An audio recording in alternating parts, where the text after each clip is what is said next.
देखिए दोस्तों, आज एक खबर आती है कि मुथूट फाइनेंस का शेयर 5% से भी ज्यादा गिर गया और इसके पीछे वजह बताई जा रही है। गोल्ड लोन देने वाली कंपनियों के लिए आरबीआई यानी भारतीय रिजर्व बैंक की तरफ से नई गाइडलाइन जारी की गई है। बीते 5 दिन में ही मुथूट फाइनेंस का स्टॉक 14% से ज्यादा गिर चुका है। ऐसे में जानने वाली बात यह है कि आखिर मनप्पुरम फाइनेंस, मुथूट फाइनेंस, इन कंपनियों में हड़कंप सा क्यों मचा हुआ है। आरबीआई के नए नियमों की आहट से पूरे गोल्ड लोन सेक्टर में उथल फुथल सी मच गई है। ऐसे में दोस्तों, अगर आप भी गोल्ड लोन लेने जा रहे हैं तो कुछ बातें ऐसी हैं जिनका आपको जरूर ध्यान रखना चाहिए ताकि बाद में आपको कोई परेशानी नहीं होगी। और देखो, गोल्ड लोन एक बेहतर ऑप्शन भी होता है। जैसे कोरोना काल के दौरान लॉकडाउन लग गया था, लोगों के पास पैसों की समस्या थी, तो उससे निपटने के लिए भी कई लोगों ने गोल्ड लोन लिया। क्योंकि दोस्तों, गोल्ड लोन की खास बात ये होती है कि पर्सनल लोन की तुलना में एक तो ये आसानी से मिल जाता है और इस पर ब्याज दर भी कम होती है। अगर आपका क्रेडिट स्कोर खराब भी है, आपकी सिबिल रेट, तो भी आपको गोल्ड लोन आसानी से मिल जाता है और आप अपने हिसाब से रीपेमेंट का ऑप्शन भी चुन सकते हैं। तो इसी वजह से गोल्ड लोन एक काफी बेहतरीन ऑप्शन माना जाता है। लाइफ में जब भी हमारे पास पैसों की कमी होती है तो हमारे घर में जो सोने चांदी की ज्वेलरी है उसके अगेंस्ट में हम बैंक से पैसा ले सकते हैं, राइट। लेकिन अभी एक दिन पहले आरबीआई की तरफ से गोल्ड लोन से जुड़े नियमों के लिए कुछ नई गाइडलाइंस जारी की हैं। आइए देखते हैं और समझते हैं दोस्तों, गोल्ड लोन को लेकर 3 अपडेट नए नियम कौन कौन से आ रहे हैं। सबसे पहला तो देखिए खुशखबरी, अब आप ईएमआई में चुका सकेंगे गोल्ड लोन, क्योंकि सभी बैंकों और एनबीएफसी की मनमानी पर रोक लगने वाली है। क्योंकि हमारे देश के आरबीआई यानी रिजर्व बैंक ऑफ इंडिया ने प्लान किया है गोल्ड लोन के नियमों में बदलाव करेगा अब, और नए नियमों के तहत गोल्ड लोन पर ईएमआई की व्यवस्था शुरू होगी। जैसे मतलब होम लोन, कार लोन पर होता है ना, हर महीने की किस्त चुकाते हैं, ठीक वैसी ही व्यवस्था अब गोल्ड लोन पर भी लागू होगी। हालांकि सरकार और आरबीआई का मानना है कि इन नए नियमों से गोल्ड लोन के डिफॉल्टर होने का जोखिम भी कम होगा। रिजर्व बैंक के नए गवर्नर जो संजय मल्होत्रा हैं, जिन्होंने हाल ही में एमपीसी की बैठक में रेपो रेट में भी कटौती की थी, उसके बाद काफी बैंकों ने लोन भी सस्ते किए। मैंने आपको आज सुबह मॉर्निंग बुलेटिन वाले वीडियो में ये सब अपडेट बताए थे, राइट। तभी तो आपको कहता हूँ दोस्तों की डीएलएस न्यूज चैनल को रेगुलर देखा करो। जब भी कोई भी इंपोर्टेंट इन्फॉर्मेशन न्यूज अपडेट आता है तो सबसे पहले मैं आपको इस चैनल के माध्यम से अपडेट कर देता हूं। बहरहाल हम सीधे मुद्दे की बात पर आते हैं कि आरबीआई गवर्नर ने गोल्ड लोन को लेकर क्या क्या नई गाइडलाइन जारी की है। लेकिन इससे पहले ये समझिए कि गोल्ड लोन पर अभी क्या मौजूदा समय में व्यवस्था है। दोस्तों,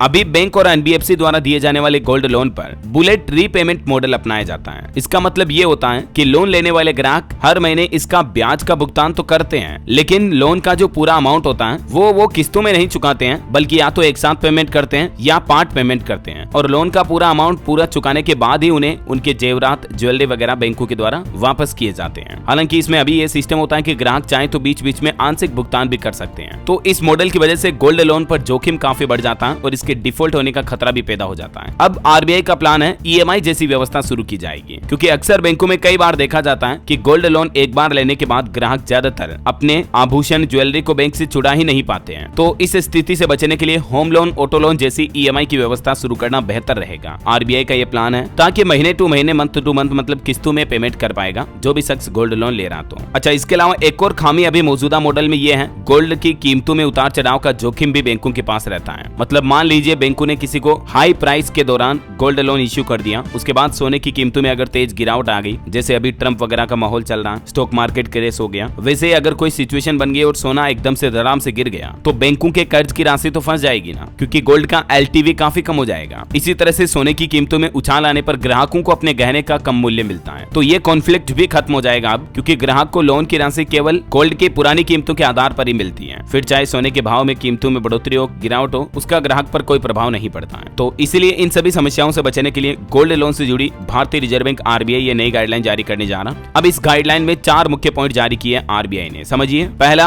आरबीआई के ड्राफ्ट गाइडलाइन के मुताबिक लोन एग्रीमेंट में लोन जारी करते समय सिक्योरिटी के रूप में लिए गए गोल्ड कोलेटरल का विवरण और उसकी टोटल वैल्यू भी शामिल होनी चाहिए। दूसरा, लोन एग्रीमेंट में ऑक्शन यानी गोल्ड की नीलामी के लिए भी जरूरी प्रोसेस की जानकारी होनी चाहिए, जैसे कि गोल्ड की नीलामी किस परिस्थिति में होगी, नोटिस पीरियड क्या होगा, ये सब कुछ डिटेल अब ग्राहकों को बिल्कुल ट्रांसपेरेंट तरीके से बतानी होगी। तीसरा, लोन लेने वाला और लोन देने वाली कंपनी दोनों के बीच सभी बातचीत लोकल भाषा या लोन लेने वाले व्यक्ति की जो भी भाषा जानता है उसमें होगी, ताकि लोगों को मतलब आसान भाषा में उनकी लोकल लैंग्वेज में सारी टर्म्स कंडीशन समझ में आ जाए। चौथा, यदि यदि लोन लेने वाला व्यक्ति एग्रीमेंट डॉक्यूमेंट पढ़ने में सक्षम नहीं है तो लोन देने वाले को किसी एक गवाह के सामने सभी टर्म्स और कंडीशन समझाना जरूरी होगा, ताकि वो थर्ड पर्सन उनको वो पूरी टर्म कंडीशन समझा दे। तो दोस्तों इन सभी गाइडलाइंस से कहीं ना कहीं देखा जाए तो जो गोल्ड लोन देने वाली कंपनियां जैसे मुथूट फाइनेंस वगैरह, इन पर थोड़ी टाइटनेस बढ़ने वाली है और यही वजह है कि इन कंपनियों के शेयर में भारी गिरावट देखी गई बीते कुछ दिनों से। इसके अलावा आरबीआई ने हाल ही में एक और अनाउंसमेंट किया था कि गोल्ड लोन के नियमों को भी कुछ तरीकों में सख्त किया जाएगा। सोने के मूल्यांकन और कर्ज में कई खामियां भी मिली आरबीआई को।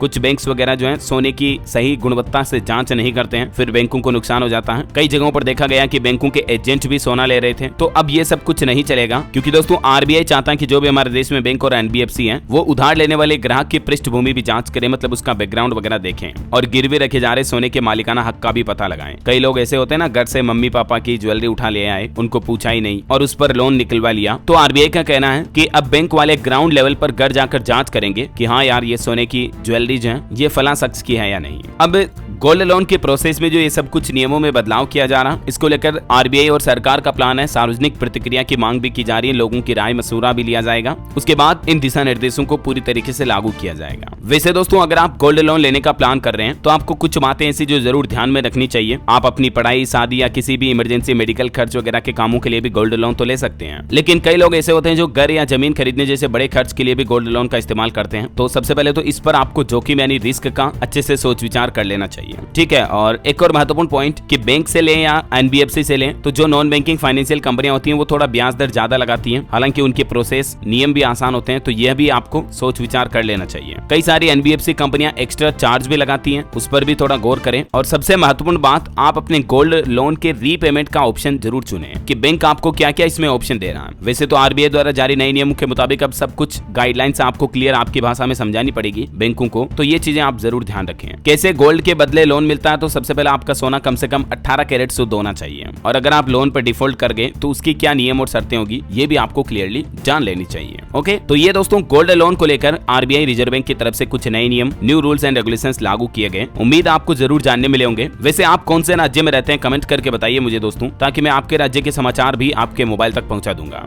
और बाकी इस वीडियो को लाइक और शेयर करना, डीएलएस न्यूज चैनल को सब्सक्राइब करके बेल आइकन जरूर दबा देना, रोजाना ऐसी इन्फॉर्मेटिव जानकारियां, महत्वपूर्ण समाचार देखते रहने के लिए। ओके, ख्याल रखिएगा अपने आप का, अपने परिवार का। मिलेंगे अगले नेक्स्ट अपडेट में, तब तक के लिए जय हिंद, जय भारत, वंदे मातरम।